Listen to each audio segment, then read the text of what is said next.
when I think about domestic violence, sometimes I'll even refer to it kind of all encompassing as family violence. When I use the term family violence, I'm kind of including all forms of abuse and harm in the home. So I'm thinking partner abuse, child abuse, pet abuse, and elder abuse. Any type of violence or harm that occurs within the walls of the home. As you know, violence and harm occurring anywhere is hard and creates a difficult situation and harm for people. But obviously, there's something even more harming when that abuse and that harm comes in your own home and usually perpetrated by someone who you should be able to trust, depend on, and count on. So when Exactly. I think about those issues, though, a lot of it you mentioned, I have a lot of the professional side of it, but a lot of it comes back from my own personal story. So I remember very vividly a nightmare I still have. At about 14, waking up to my mom screaming, crying, very upset on the floor in my room. I My dad was there. He kind of violently walked over her, walked out of the house. He had done that several times. This certainly wasn't the first instance, but it was kind of the culmination of a lot of instances over the years. And I remember helping my mom up. Again, I was about 14, and saying, "Hey, if you will not let him back in this house, I'll do whatever it takes to keep you and my younger sister safe." I had a 7-year-old sister. And I said, whatever that takes. I don't know what it looks like, but whatever it takes, I will do everything I can. I'll get a job, and I did. I got a couple of jobs, and she trusted me. And I did everything to keep my word. And over the next 13 years, I decided I wasn't going to leave that house until I knew they were both okay. They were both stable, and so it took till I was 27. But obviously, I learned a lot, through that time.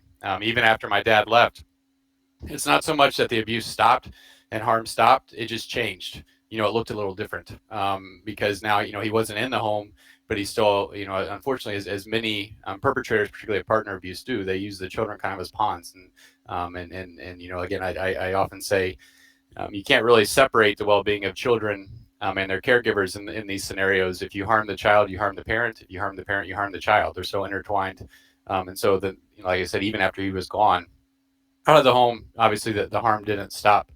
And in our house, I think it's important to note that there was no noted physical or sexual abuse. It was quote unquote just emotional abuse. A lot of times, emotional abuse and harm kind of takes a back seat. And obviously, we know that physical and sexual violence and abuse is obviously wrong and quite harming as well. But sometimes I think, miss just how harmful that emotional abuse is. I never witnessed or experienced physical abuse, even though sometimes I say emotional abuse is physical abuse because it hurts our brain. And why would harm to our brain be, less damaging than other forms? But even Exactly. though it was just emotional abuse in the home 20 years later, still I struggle to sleep. I still have nightmares. I'm still living with some of those moments and memories. So when I think about emotional abuse, emotional violence, like I said, I have the research side, but a lot of it is very personal for me as well. Yeah, and you're touching on two really key points here, Andrew, and that is obviously violence is not just classified as person A hits person B. It's also verbal violence, meaning name calling, criticism, shouting, yelling, profanities. These types of behaviors are also incredibly hurtful. And for a child to, I guess, to witness that between, mum and dad, or, parents and towards the child, it doesn't matter. It's quite traumatic for the child. And also, the second point that you mentioned that's a super critical is that, physical pain obviously is, it hurts, right? But emotional pain, it takes a lot longer to heal than physical pain. So I think a lot of people, they just because they don't feel it hurting at the time, they assume that it's not there, when emotional trauma can certainly lie dormant through many years, in fact through a person's whole life, and it can come up at times as triggers and flashbacks, as you mentioned, nightmares. And this is something also that is a super key point that you made there.